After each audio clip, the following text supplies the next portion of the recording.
everyone. Oh, you've jumped. We've jumped to Mason. Yeah, we've done a bit of a switcheroo. So I'm actually Mason, but I'll try and talk a bit about decentralization anyway. It's a topic that's a favorite of mine. Great. Should we load up the slides? Cool. So we're going to be talking about designing a Web3 strategy. A little bit of background about me. I'm the Chief Commercial Officer at the Tezos Foundation. Prior to that, I was at Google, where I led some of the cloud business in retail banking, and before that, Palantir. So I have a pretty good wealth of experience in digital transformation, if not a bit less specifically in the blockchain space. But there's going to be a bunch of parallels here, so hopefully it will be a good talk, come what may. A little bit about Tezos before we start. So the Tezos Foundation is there to promote the adoption of the Tezos blockchain. The Tezos blockchain is a layer 1 protocol. It's renowned for being the pioneer of proof of stake. We've probably heard a lot about that with all the press around the merge that recently happened. And one of the other key elements of the Tezos blockchain is that it has on-chain governance, which means it doesn't fork. And you might have heard about that a little bit in the merge too. So in the event of a technology upgrade, it works a little bit like a DAO, and it's much more seamless, and we just get the upgrades kind of built right in. It's let us update much faster. And without further ado, we can go a little bit into how you build a Web3 strategy. Cool, so the first thing I think we have to address is what is the point of a blockchain? And I don't mean this as some sort of like existential question of like, should we even have a decentralized means of payment across the internet? No. Well, yeah, I mean, there's loads and loads of pros to a blockchain, for sure, right? And censorship resistance is definitely one of them, like no doubt, right? Huh? There's a few more. We'll take some Q&A after and we can battle it out, but I reckon there's more than just that. But what I want everyone to ask themselves when they're thinking about their strategy is, what's the relevance to me, to my business, and to my use case? And the reason why that's really important is if you don't do that, you're going to fall into one of two traps I see all the time. The first is you just jump on the bandwagon. Web3 is cool, you want to be part of the zeitgeist, so you're just going to build something. And that something is not particularly meaningful to what you do. And the other trap you can fall in is you find something that is a valuable proposition for your business, that your idea makes sense, it's going to be meaningful, but it never really needed the blockchain in the first place. And so you're wasting time, effort, and money. So I think that's the first question we have to ask ourselves, and we build from there. So it kind of comes into the next question of like, okay, if we've got to find a use case that's compelling, meaningful, makes a difference, and is actually leveraging Web3, what is a blockchain? And I kind of think, I'm sure everyone in this room has a sense of it, but like the simplest and most condensed definition I can give is that it's a censorship resistant, decentralized database that's immutable in history and appendable in time, right? So not that special. But from that small difference of being a centralized versus a decentralized database and not having to trust a single party to run it, you get a lot of power. You get digital scarcity. You get digital ownership. You get digital identity. So you need to think about these kind of core tenets. If you're building a walled garden ecosystem that nobody can really get into and nobody can really get out of, and you're selling NFTs, like, it's not a blockchain. It doesn't matter that you run on the blockchain. So you've got to think about how do we actually really get into this space in a meaningful way, and we don't just touch it at a surface level.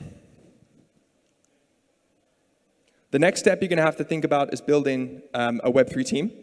And I think we're kind of at this stage of innovation that I've seen right now where it's not mainstream adoption. We are still early, despite what the Bitcoin maximalists will tell you. And in that, you're still going to need a team that's capable of entrepreneurship. That's no different from an innovation team you might have for Web2. You're going to need some people to lead the business use cases. You're going to need some designers, some developers. And that's where the one bit of advice I can give you actually goes. You'll be surprised how many blockchain projects are actually 90% Web2 projects, right? If you are building an incredible metaverse, and I mean that in the sense of like something like we saw in a couple of presentations back, like beautiful GUI, you can walk around and experience the world. Yeah, there's blockchain in that, for sure, but I promise you 95% of the development work is not on-chain. So that's one breath of fresh air you can take away, is that you probably have a lot of the resources internally to build these things.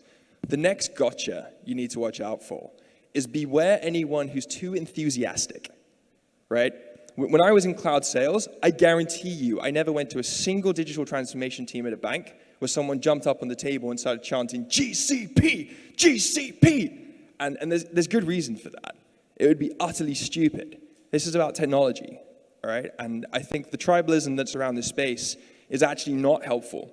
You need to take a clear breath. You need to think about it. You need to build for technology. And if you're looking at community, you need to look at community from the perspective of the creator economy, not from the perspective of loud voices online, holding large wallets that don't really contribute to the ecosystem. So that's my other piece of advice there. Build your teams for passion, but not overt enthusiasm. How do you pick a chain? That's the next question we're going to have to look at. Easy answer, go Tezos, clearly. Why not? But if you want to get a little bit more in depth about it, we spoke about some of the things that make a blockchain. And we spoke about how you make that meaningful to your project. And so when you're picking a chain, bear those things in mind. You might want to care about the decentralization. And we're going to have a talk on that next. But some things that I would look for could be anything from, is there a multi-sig that controls this entire chain? If there is it really a blockchain? Is it really decentralized enough to be one? I mean, it can be in principle, but I think that decentralization is very important. Are all of the native tokens held by a few insiders? And is the technology going to fit your needs? Does it have a roadmap for scalability? And I think at the very end of that, you might ask yourself, how many active wallets are there on the network? But again, this is going to come back to this Web 2 versus Web 3 paradigm. Pick any majorly successful Web 2 company. They probably have more users than there are blockchain wallets out there. And that's worth bearing in mind, right? This isn't a game of join the biggest ecosystem. This is a game of find the best technology. Though obviously everyone likes a big ecosystem. Cool. The next question I often get, because it's kind of the hot topic at the time, is where is the metaverse? And I've literally been asked this. More commonly, I get asked, when is the metaverse going to happen? And I think this is a bit of a misconception I wanted to touch on, since between NFTs and metaverses, that's probably going to be the bulk of projects I see from established institutions. Truth is, the metaverse is probably already here, and it's going to take the form of a pseudo-metaverse. So, I mean, who here has a Twitter account? Oh, that's good. Last time I did this, no one put their hand up. And I was like, well, I mean, you're all a bunch of liars. You probably do. But that was a pretty good turnout. OK. So then you're part of a pseudo-metaverse. You have a digital identity. It might be the mirror of your actual identity, but it doesn't have to be. You communicate. You absorb content. You share content. You can send payments, files. And I think everyone's kind of waiting for something that looks a little bit like Minecraft, the VR headset. And the reality of what we're actually going to get is multiple different instances of metaverses, a multi-metaverse, if you will, where some of them are pseudo. It could just be Facebook entering this domain, and some of them are going to be very much like a Minecraft, the VR headset. And what's actually going to connect them, and why blockchain's even relevant to this discussion, is interoperability between them. You're going to want to take things that you own, digital assets that are yours, and move them between the different dimensions. So that's the best explanation I can give of where it is and when it's happening.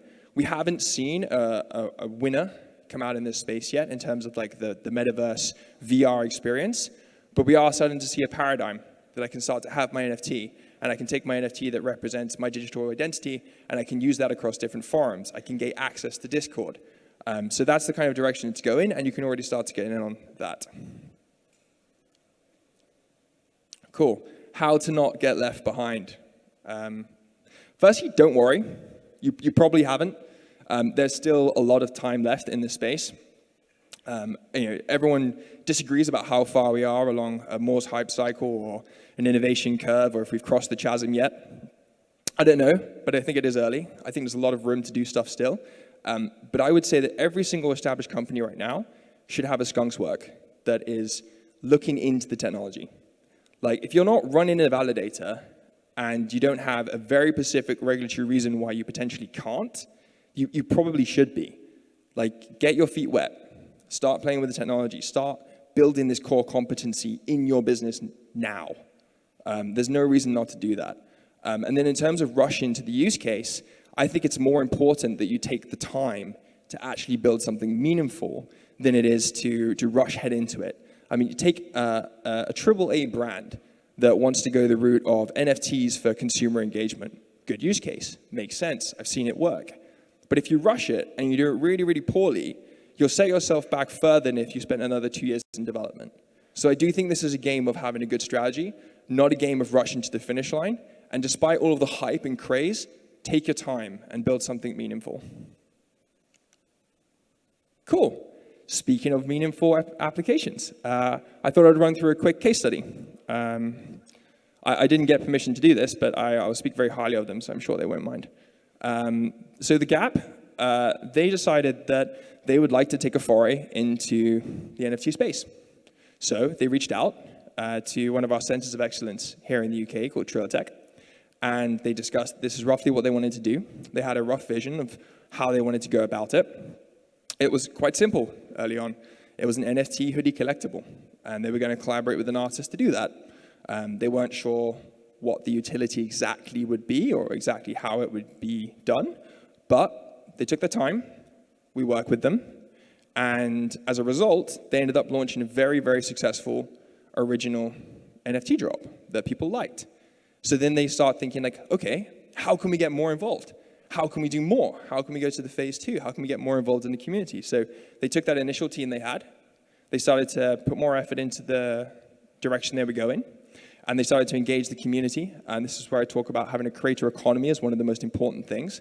You got to look at out there and say like, okay, in this chain, are there going to be artists who already know how to make NFTs that can like join in and create cool designs and contribute to this thing?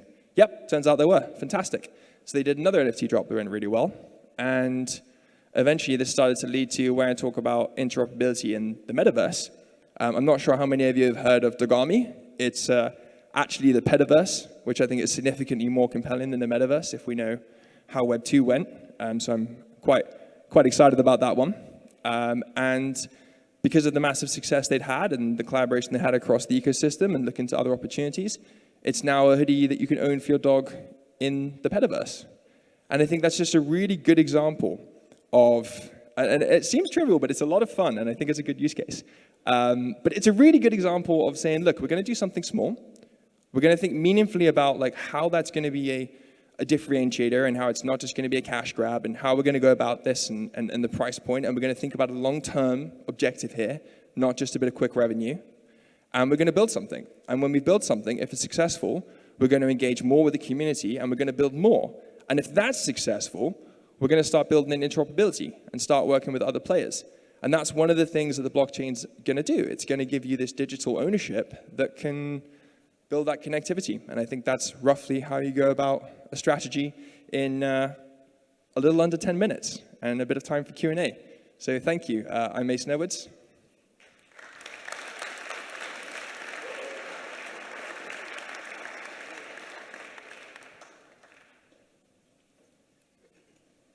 Any questions?